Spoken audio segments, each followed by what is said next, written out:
berita-berita besar yang belum pernah didengar dalam bahasa Arab disebut dengan naba. Al-khabarul azim. Berita besar yang belum pernah didengar sebelumnya. Itu dalam bahasa Arab disebut dengan naba. Pembawanya disebut nabi. Belum pernah ada Quran, tiba-tiba bawa berita dengan Quran. Ini berita agung, belum pernah ada sebelumnya. Nanti saya tunjukkan ya pembuktiannya. Berita tentang kiamat, mereka belum pernah dengar. Karena masa terputus dari Nabi Isa ke Rasulullah SAW itu sekitar 600 tahun. Terputus masa, taunya tentang hidup saja. Jadi mereka taunya hidup, mati, nggak ada hidup setelah mati. Nanti itu diviralkan di Quran surah 45. Al-Jathiyah. Di ayat yang ke-24. Ya.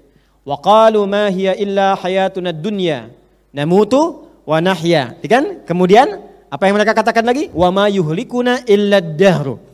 Mereka katakan di dunia ini ya hidup dengan meninggal aja, nggak ada hidup lagi. Ya, nggak ada yang bisa menghentikan kehidupan kita kecuali masa saja, meninggal nggak ada hidup lagi. Maka ketika Nabi datang membawa informasi tentang kehidupan setelah mati, jadi heboh. Berita yang besar yang memberikan satu informasi yang tidak biasa, dalam bahasa Arab disebut dengan naba.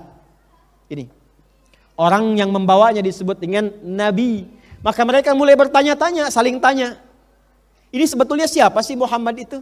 Kenapa bisa bawa yang seperti itu? Kok nggak sesuai dengan pakem kita? Saling bertanya dan berdebat. Saling bertanya dalam bahasa Arab disebut dengan tasa'ala yatasa'alu. Kalau bertanya sa'ala sa'ilum bi'adzabiu waqi. Kalau saling bertanya tasa'ala yatasa'alun. Tasa'ala yatasa'alu gini. Kalau banyak orang pakai waw dan nun di ujungnya, yatasa'alun. Maka ketika wahyu turun itu posisi mereka sedang kumpul-kumpul. Di mana kumpulnya? Biasanya tempat kumpul di sini. Jadi kalau ditanya apakah ayat ini turunnya siang atau malam, umumnya kalau kumpul-kumpul itu yang rame, yang diskusi, yang ngobrol siang atau malam? Jahiliyah malam istirahat. Siang itu kumpul mereka, rapat macam-macam dan sebagainya. Ini saling dibicarakan. Ya, mereka berselisih, berdebat, ini benar, ini salah, enggak, saling bertanya dan sebagainya. Maka disindir oleh Allah Subhanahu wa taala. Sementara mereka sendiri enggak punya ilmu, kok enggak punya ilmu saling berdebat? Ya kan? Coba saya tanya lagi. Mereka kan bertanya tentang Quran kan? Sedangkan mereka enggak tahu tentang Quran, belum tahu ilmunya kan? Hari kiamat belum tahu ilmunya, kok bisa memperdebatkan sesuatu yang tidak diketahui? Kalau mendiskusikan yang tahu itu wajar, tapi memperdebatkan yang tidak diketahui itu kurang kerjaan. Halo? Apa agamanya toge gitu kan? Toge kan nggak tahu agamanya apa. Terus didiskusikan, itu kan kurang kerjaan namanya. Jelas? Kenapa tertawa? Ini contoh kan? Ya kan? Nah, makanya disindir oleh Allah. Apa sindirannya? Datang dengan cepat. Begitu mereka saling bertanya. Ingat tadi saling bertanya bahasa Arabnya apa? Yatasa'alun. Maka disindir oleh Allah. Amma yatasa'alun. Jelas? Mereka ngapain sih? Saling bertanya, debat satu sama lain. Padahal nggak pada tahu ilmunya. Ya? Nggak tahu ilmunya itu nanti ada di Al-Jasiyah ayat 24 itu. Inhum illa yadhunnun. Ya, wa ma lahum bidzalika min ilmin inhum illa yadhunnun. Mereka tuh nggak pada punya ilmu, tapi malah pada debat. Padahal saling menduga-duga aja katanya kan. Makanya ketika turun An-Naba, berita yang sangat agung, Allah ingin menjelaskan. Nih esensi berita besar tuh begini. Kalau kalian ingin diskusi, belajar dulu, pahami dulu. Jangan sampai mendebatkan sesuatu yang tidak ada esensinya. Kalau bahasa kitanya, kalian ngobrolin apa sih yang gak penting begitu?